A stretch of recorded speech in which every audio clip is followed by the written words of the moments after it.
Hello commercians, welcome to commercian talks. And आज की video में हम लोग अपने बिजनेस स्टडीज के मोस्ट एक्सपेक्टेड क्वेश्चंस को सॉल्व करने वाले हैं। ये जो क्वेश्चंस हैं ये आपके प्रीवियस ईयर में बहुत ज़्यादा रिपीट हुए हैं एंड इस साल इनके आने के चांसेस बहुत ज़्यादा हैं।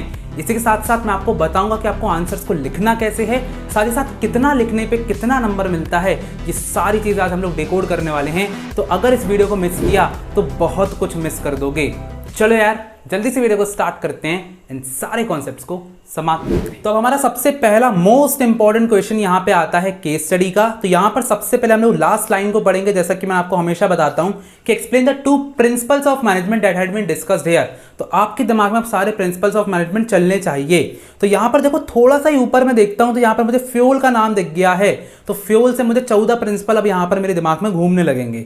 तो यहाँ पर बोला गया कि the students of class 12 of N K senior secondary school visit the factory of Jaipur exports private limited, a company manufacturing readymade garments. ठीक है, they observe that different workers were allocated different task.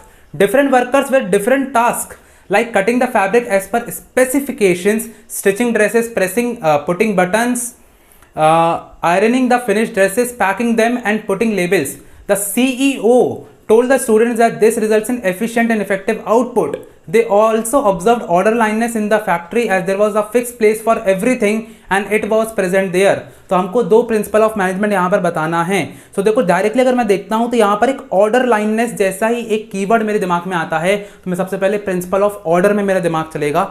इसके अलावा डिफरेंट वर्कर्स को different task यहाँ पे दिए गए थे, तो इससे मेरे दिमाग में डिवीजन ऑफ वर्क यहाँ पे आना चाहिए। अब इसको लिखना कैसे है ये मैं आप लोग को बता देता हूँ। तो पहले देख देता हूँ मैं भी कि यहाँ पर आंसर सही है कि नहीं। तो यहां पर मैं देखता हूं सो बिल्कुल सही अपना आंसर हो जाता है, that is division of work. तो देखो डिवीजन ऑफ वर्क में आप लोगों को कैसे लिखना है जरा मैं बता देता हूं।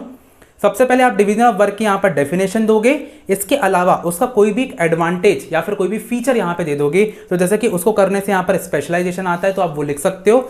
सिमिलरली फॉर ऑर्डर के लिए आप यहाँ पर करोगे। इसके अलावा आपको जो इंपॉर्टेंट है यहाँ पर पॉइंट्स है, इंपॉर्टेंट कीवर्ड इसको मार्क करना है, जैसे कि work is divided into smaller task, इसको अंडरलाइन कर दो। इसके अलावा ट्रेंड स्पेशलिस्ट से यहाँ पर क्या आता है, स्पेशलाइजेशन को यहाँ पर अंडरलाइन कर दो। तो चेकर डायरेक्टली देख करके यहाँ पर टिक मार्क दे देगा।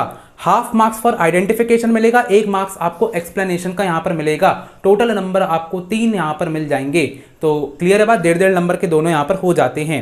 आगे बढ़ते हैं अपने क्वेश्चन के ऊपर। तो यहां पर आता है केशव बैनर्जी।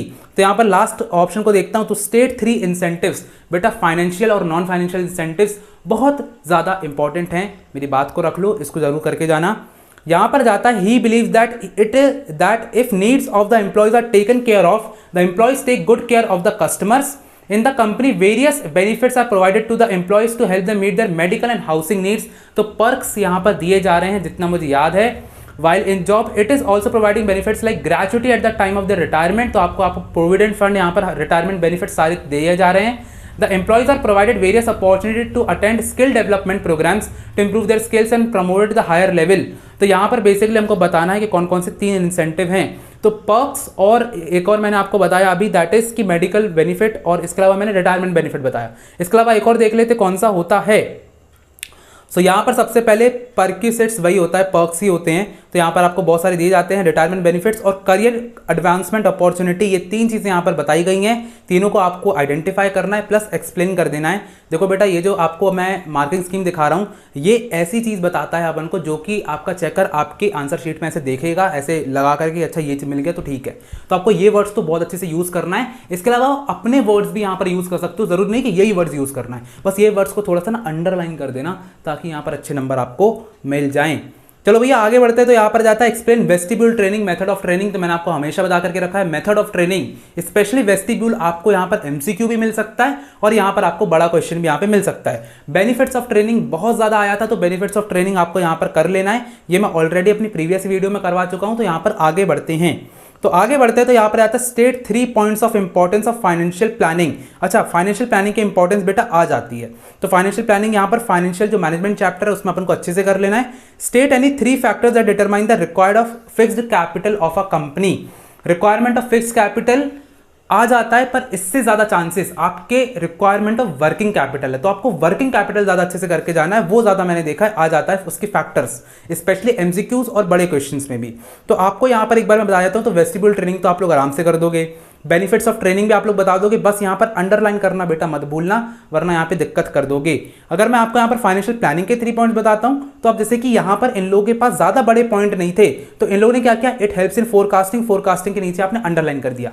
बट अपन को क्या करना है, फोरकास्टिंग की यहाँ पर एक सब हेडिंग बनाना है। तो आप लिखोगे answer number 1, the importance of financial planning are, लगाया अपन ने, ठीक है, सेमीकोलन, उसके बाद फर्स्ट ए नंबर डालोगे, वहां पर लिखोगे फोरकास्टिंग, एक लाइन मारोगे, मतलब एक डैश मारोगे और उसके बाद उसको एक्सप्लेन करोगे।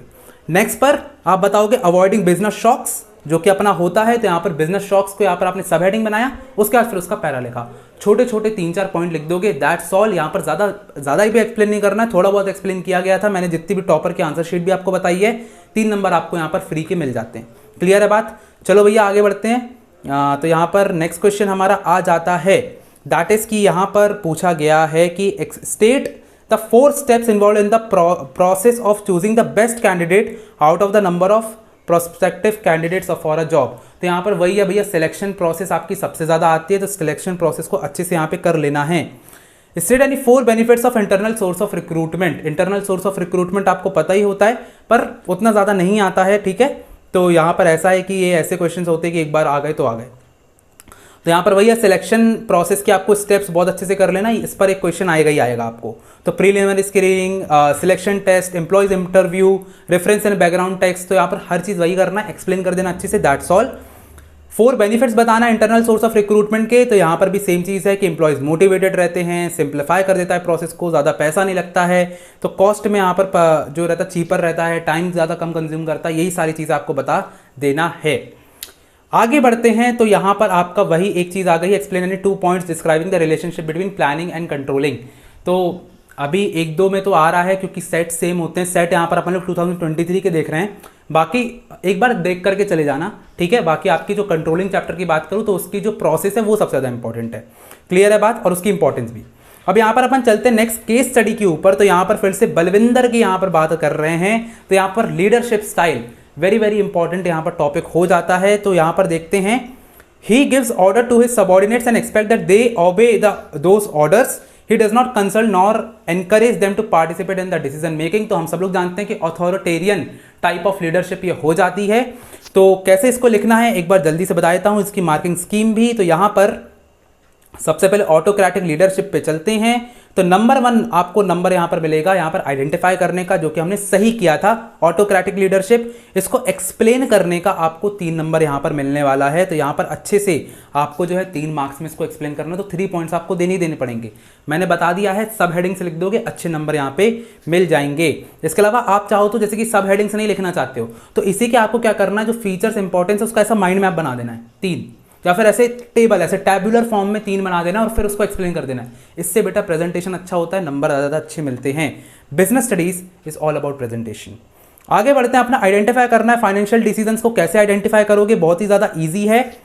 That is concerned with deciding how much of the profit earned by the company is distributed to the share holders and how much should be retained in the business.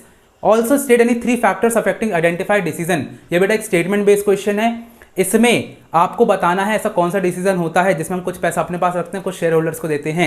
तो dividend decision is your answer, but इसके 3 हमको बताना है। तो मैंने हमेशा बताया, cost, risk, state of capital market conditions, ये 3 ऐसी चीजें होती हैं। इसके अलावा 1-2 और ऐसे पॉइंट्स होते हैं जो हर डिसीजन में आपके सर्कुलेट होते रहते हैं, तो इनको ही लिख करके आ जाना है। अगर मैं आपको यहाँ पर बताता हूँ तो डिविडेंड डिसीजन अपना सही हो जाता है। Amount of earnings, stable earnings, stabilize dividend, growing opportunities, growth opportunities अच्छा एक पॉइंट होता है। Availability of enough cash, tax, कुछ भी लिख सकते हो। यहाँ पर आप अच्छे से इसको एक्सप्लेन कर देना, आपको पूरे नंबर यहाँ पे मिल जाएंगे।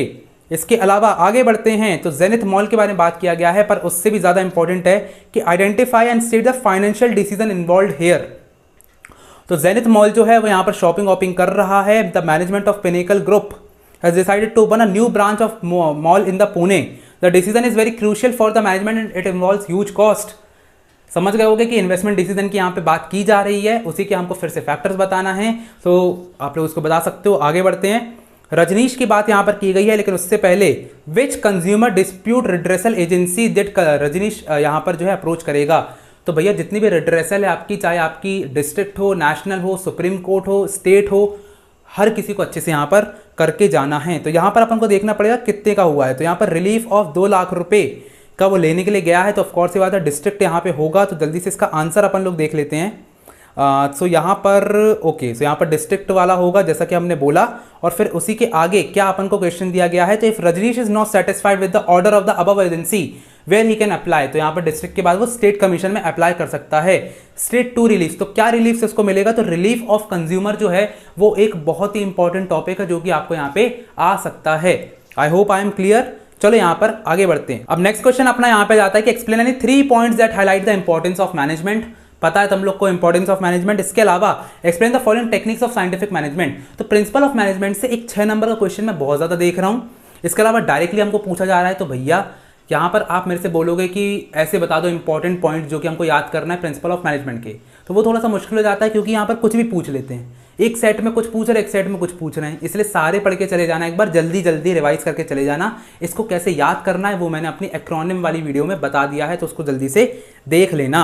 अब नेक्स्ट क्वेश्चन पे चलते हैं। तो यहाँ पे आता है कि planning is important as it provides direction for action, reduces the risk of uncertainty. तो यहाँ पर प्लानिंग की इंपॉर्टेंस की बात की गई है जो कि इंपॉर्टेंट है, बट मेरे हिसाब से आपको लिमिटेशंस ऑफ प्लानिंग तो करके ही करके जाना है क्योंकि उसके ऊपर एक क्वेश्चन आ सकता है। तो डायरेक्ट क्वेश्चन से आप लोग कर सकते हो, ज्यादा कोई दिक्कत नहीं है। अब यहाँ पर हमारी नेक्स्ट केस स्टडी आती है, लेकिन उसको रीड करने से पहले हम लोग लास्ट लाइन पे चलते हैं। तो यहाँ पर पूछा गया है कि identify and explain the 3 marketing functions.